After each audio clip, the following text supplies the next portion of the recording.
Ayan, now we already finished the two topics, which is the historical timeline of noteworthy linguists, as well as yung historical development of language. And now, we will talk about our remaining topics, no? Meron pa tayong three remaining topics, okay?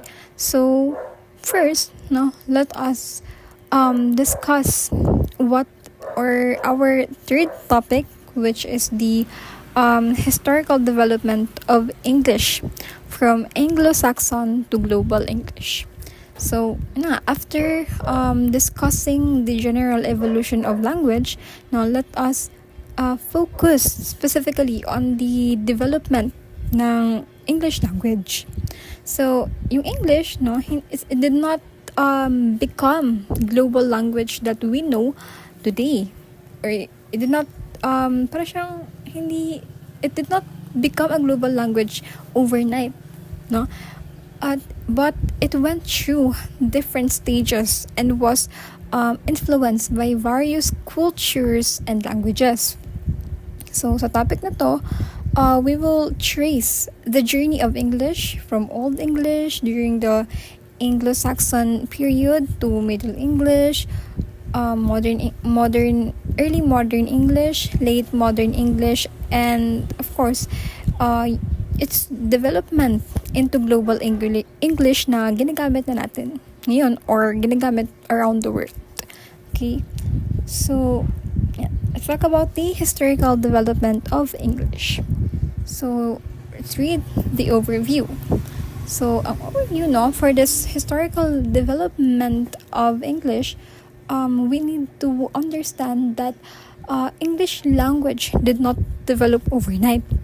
It went through a centuries of changes because of different cultures, societies, and languages that influenced it. Yung English, no, it was shaped by several languages, katulad na lang ng mga Germanic languages, Latin, Old Norse, and French. So, because of this influence, nagkaroon ng changes sa English vocabulary, yung pronunciation, and grammar. So, from being a language that was mainly spoken in Britain, yung English, it eventually developed into a global language that is now used in a different parts in the world for communication, education, or so on. Huh? So now let's proceed to the Old English or the Anglo-Saxon English. So it is the origin. Okay.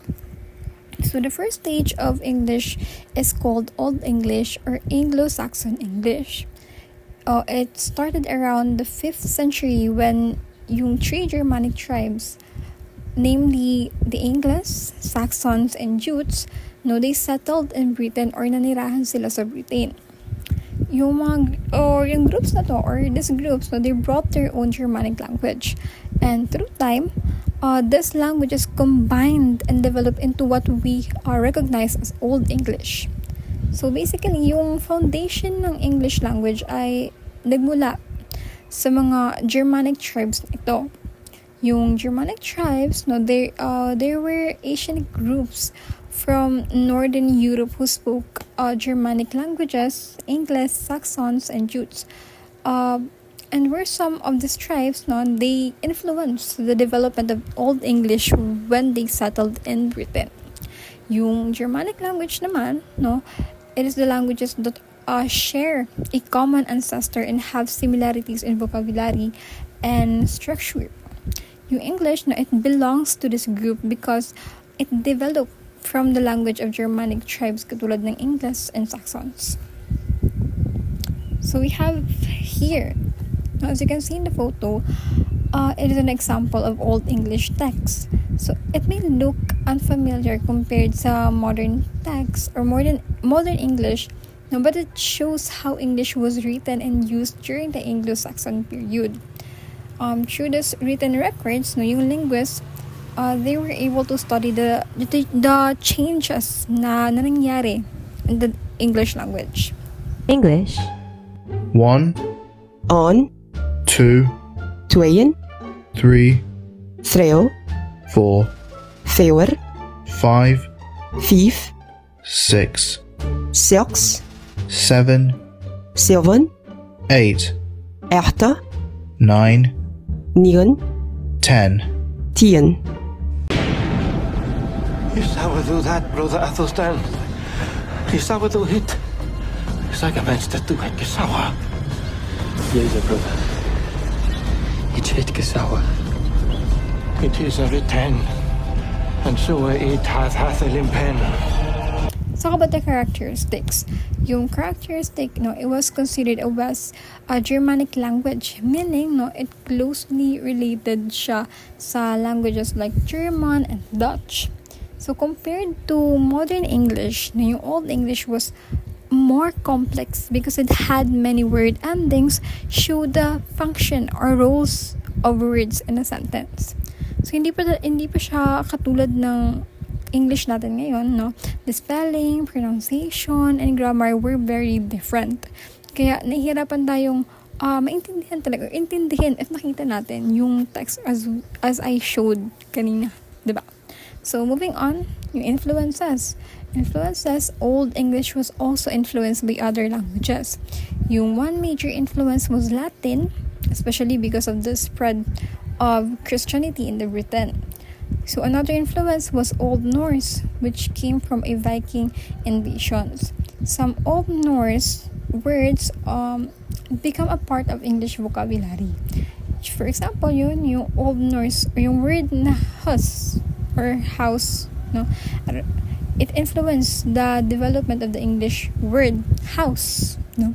So yung Old Norse, it is an ancient Scandinavian language spoken by Vikings. So because of Vikings interact with English-speaking people sa Britain, no, some Old Norse words become part of the English language. So yung Vikings, tao po sila, no? Sila ay Scandinavian people, meaning na they came from northern Europe region of Scandinavia. So particularly from Norway, Denmark, and Sweden.